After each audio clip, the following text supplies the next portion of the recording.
Welcome, everyone. My name is Jeff St Laurent, and in just a minute, I'm going to bring on one of my great mentor coaching clients. Before we get going, I do record all of these Tuesday live shows, and I put them on my website, sellingcoaching.com in the university. So go ahead and check that out.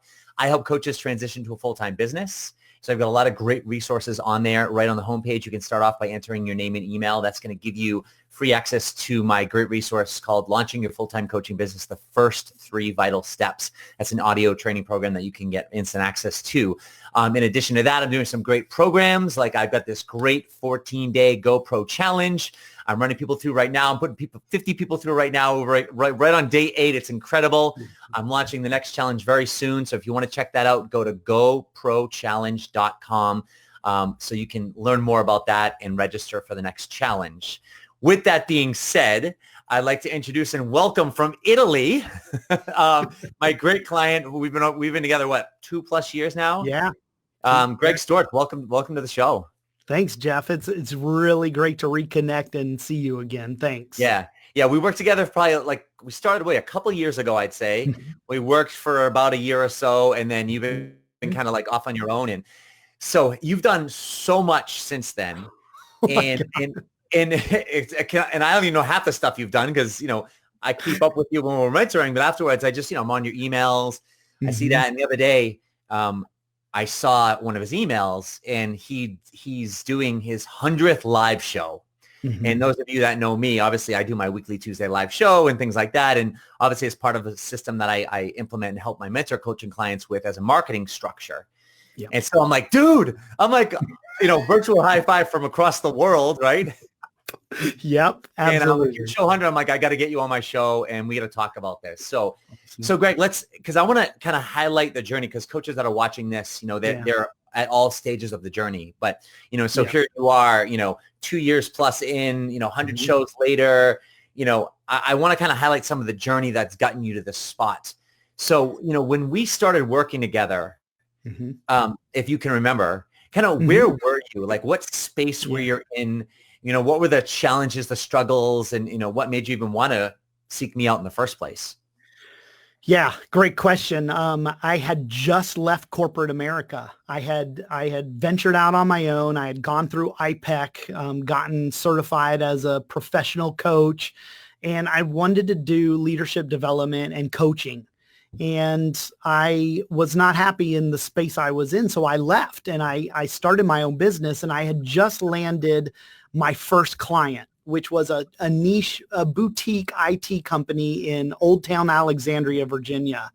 And I was hired to develop their training program for them. So within, 6 months of leaving corporate America and branching out on my own, I landed my first 6-figure contract. It was crazy. And I was like, now what?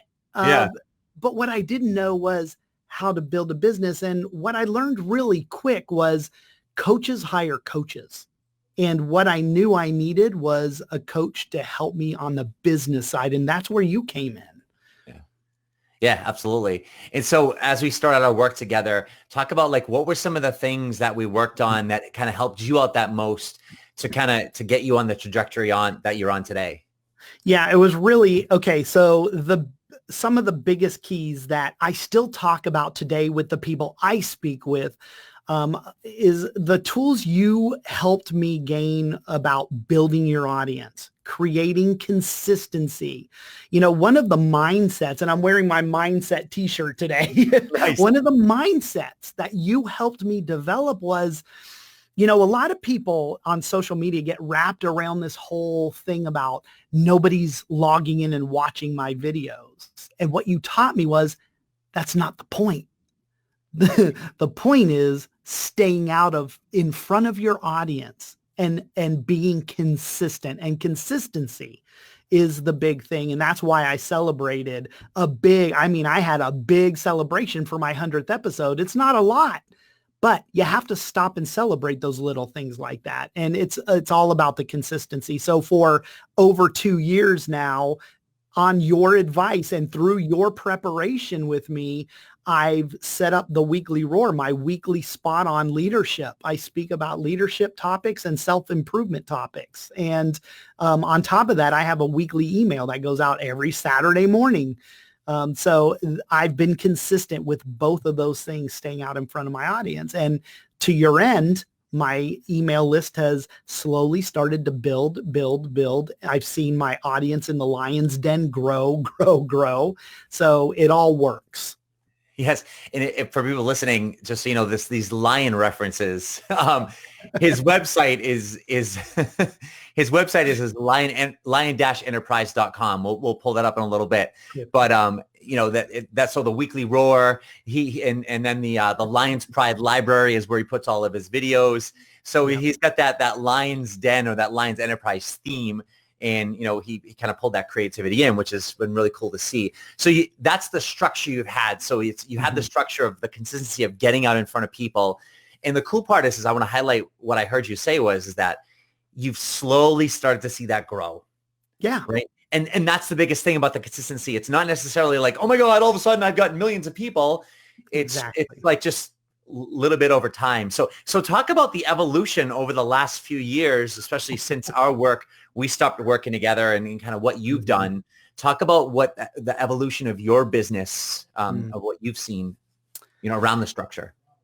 Yeah. So I've been able to expand my circle of influence through this structure. I've started speaking more. Just last August, I was on the stage speaking in front of 3,000 people and on leadership. And it was amazing. And these things are all part of, the consistency that you taught me. So from a business perspective, with the move to Italy, it kind of threw a wrench in the gear because I'm not in the States. I almost envy people who are back in the States who have their networks readily available to them that they can not right now, they can't physically touch them, but that they have the ability to do that because from a certain perspective, and depending on your perspective, I could be at a disadvantage because of my geographical dispersion from my audience, but I've made that work. And the way I've made it work was I've gone to develop programs in my business where they're virtual. I've done virtual master classes on personal growth and how to deal with adversity. So all of those things have all built into, I guess the takeaway is flexibility and, kind of refiguring out how you're going to do business given your circumstances. And now that's even the biggest point you can make given today's situation, right? Huge. Yeah. And talk about that for a minute, because when we started off, you were living in the US and you moved to Italy. So during that time, like, I think this is a big thing that I want other people to understand is like, this is a big thing. It's a big transition for you, to say the least. Your wife's over there, I think, for a couple months at a time, and you're like going back and forth, and your network was built. It was Texas, right? No, we were in Virginia, Northern Virginia. Right.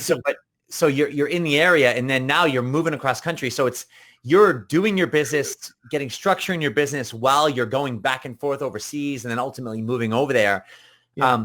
Talk about how you were able to stay consistent within that transition, because no matter what people are going through, I mean, there's all kinds of transitions. That's one of, I'd say, the top 5 is moving, never mind moving across country. So actually that's a brilliant question, Jeff, because that's the thing. And it brings up a great point in my answer is that you have to make it important enough to you to do it. So you're right. I mean, my wife got a job offer to come to Italy in, I want to say June. No, she got the offer in like mid-April. They wanted her to start in June. So her and I left in June. This is 2018.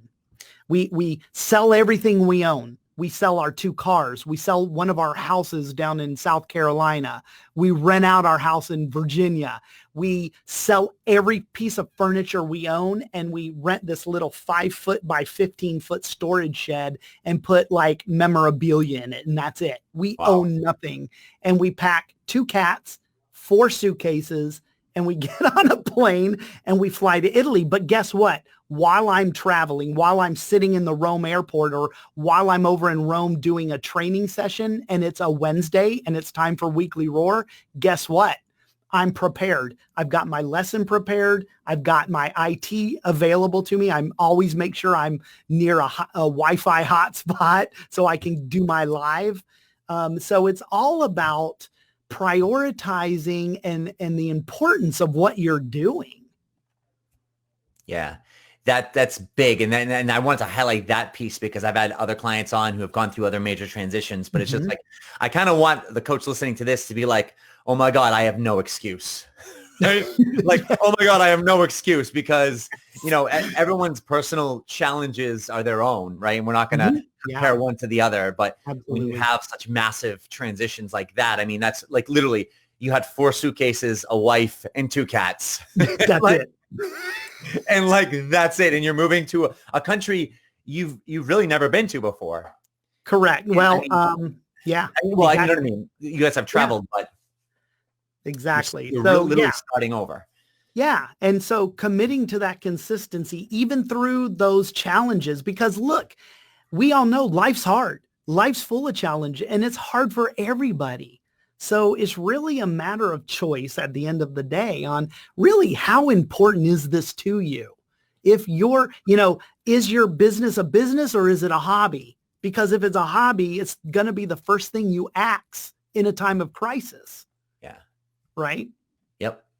And then once it's a business, to finish that sentence, right? Once it's a business, that's the last thing you axe in a time of crisis, right? Correct. Absolutely. Yeah. The consistency. And as a matter of fact, you have to even stay more present because you have to shift and adjust. I call it the shuck and jive of business, right? You have to reinvent yourself all the time. Like, so Jeff, maybe this is a great time to talk about this, because of the transition, it forced my creativity. And one of the things I was most afraid, the crazy thing about this is this concept was born out of fear, which is, paralyzes a lot of us. But my fear was I had just graduated from coaching school, with IPEC, and I knew I was leaving 2 months later to live in a foreign country. And I was scared because I knew Mod 3 was over, which is the final weekend we have before we certify. And I knew I wasn't going to be surrounded by them anymore. And I wasn't going to be in a formal structure in coaching anymore. And so I was wondering, what am I going to do to maintain my skills? How am I going to become a good coach? And so I basically created a bartered coaching system purely from selfish reasons. I wanted to maintain my coaching skills. And we started with 26 coaches. And I was pairing these coaches up. I said, you coach them and they're going to coach you back because we have to exchange like services between the two of you for it to count as paid hours. And 26 grew into 150 in like 4 months. And then within the year, I had over 550 all IPEC coaches in the helping hand. So out of this fear, I created this huge bartered coaching circle called the Helping Hand. And today it's approaching 400 IPEC coaches in, I want to say, let me get the numbers straight, 34 states and 24 countries. It's crazy. So we went worldwide in a year and a half. We're approaching our second year already. Wow. That's so if someone's listening to this, like, how can they become a part of that? Mm-hmm. Yeah. It's real easy, actually. Just go to my website. That's the best way to do it. Go to lion-enterprise.com. And then there's a coaching tab on my website. And if you take the drop-down menu, you'll see a link that says The Helping Hand. If you click on that, there's a great video, if I do say so myself, that explains, you got it, right? That explains the program. It gives you a lot more details about what you get from the program. And the big thing is it's only IPEC coaches. I have not even opened this up to regular certified coaches. It's only IPEC, and there's almost 400 of us in this group right now. So Right. Are you planning on opening up if there are other coaches that aren't, let's say, through that IPEC school? I mean, is that an option or? Yeah, I think it is. I've have the vision of doing that. However, I want to make sure I maintain the integrity because, as you know, anyone can affiliate with the ICF, and there's only a few top coaching schools in the country. Mhm. And so I want to ensure the integrity. I don't want just any coaches joining and coaching coaches.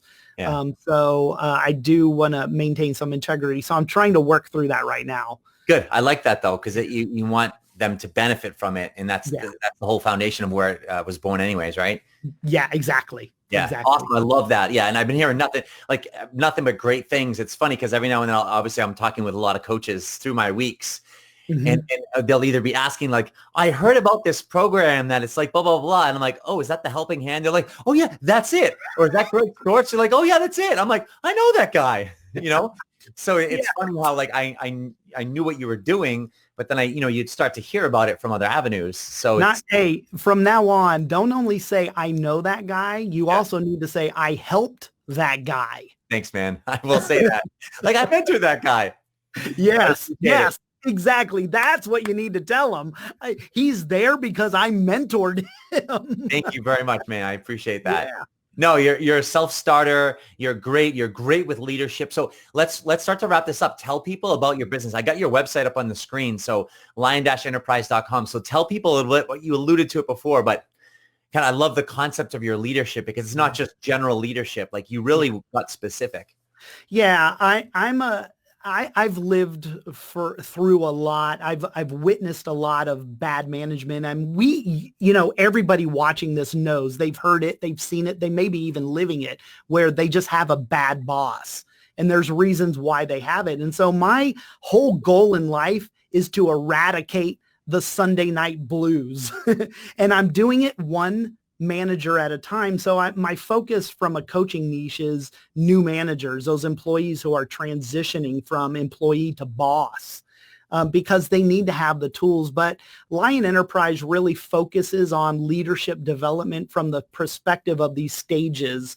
I can coach and I can develop leaders at all levels. Whether you're a new leader or a seasoned leader, I have stuff for you, but I really focus on the new leader because I feel like that's where I'm making the impact, because I want to change the lives for employees by making better leaders for them so they enjoy being at work, so they want to be part of their culture, so they want to be present and not get the Sunday evening blues worrying about what they're stepping into Monday morning. And, some people get physically sick Sunday night thinking about going into their workplace on Monday morning. So I focused on training, developing. I do a lot of speaking on inner circle, personal growth, and developing leaders. As a matter of fact, Jeff, real quick, I know we want to wrap up, but I wanted to just tell you my project that I'm working on is a 10 series audio series of developing the leader, you as a leader, starting with you, what the 10 things you need to look at and work on before you go into leadership, or if you're in leadership, you can hone your skills in before you start worrying about leading other people. Nice. Are you launching that soon, or is that going to be on the website? Yeah, I'm sitting on a panel on the Global Self-Leadership Summit that's going to kick off on LinkedIn on May 4th. And Nice. part of the people that attend the summit, and by the way, the summit's free. If Nice. you attend the summit, I'm giving away the first 2 lessons. It's $100 value. They're $50 a lesson. And, they're a 25-minute lesson on these different leadership topics. And the first 2 are free. And so those are poised and ready to go on my website, waiting for the summit to kick off. And then the remaining 8 sessions are going to be discounted at 50% for people that attend that conference. So more to come on that.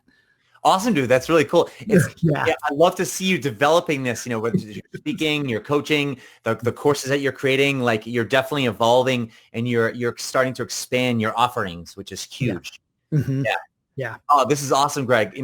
I so appreciate hearing from you and seeing this evolution. And I hope that like people listening to this or watching this, whether it's live or the recording, they can really get a feel for, I love that word, that evolution of, I mean, listening to you talk now, you've always been solid on your message. Like when we started off, like you've been really solid around it. You're obviously knowledgeable around it. You're passionate around it. You speak very eloquently and articulately around it as well. So I could see how you can start to draw in that audience. But it's cool to see how the consistency has paid off and the things you're creating for coaches, the things you're creating for yourself. So, dude, virtual high five, man. I appreciate you having you on. Thanks, Jeff. I appreciate catching up with you. It's always great. And, I'll always attribute my beginnings to making the decision to hire a coach. Coaches need coaches.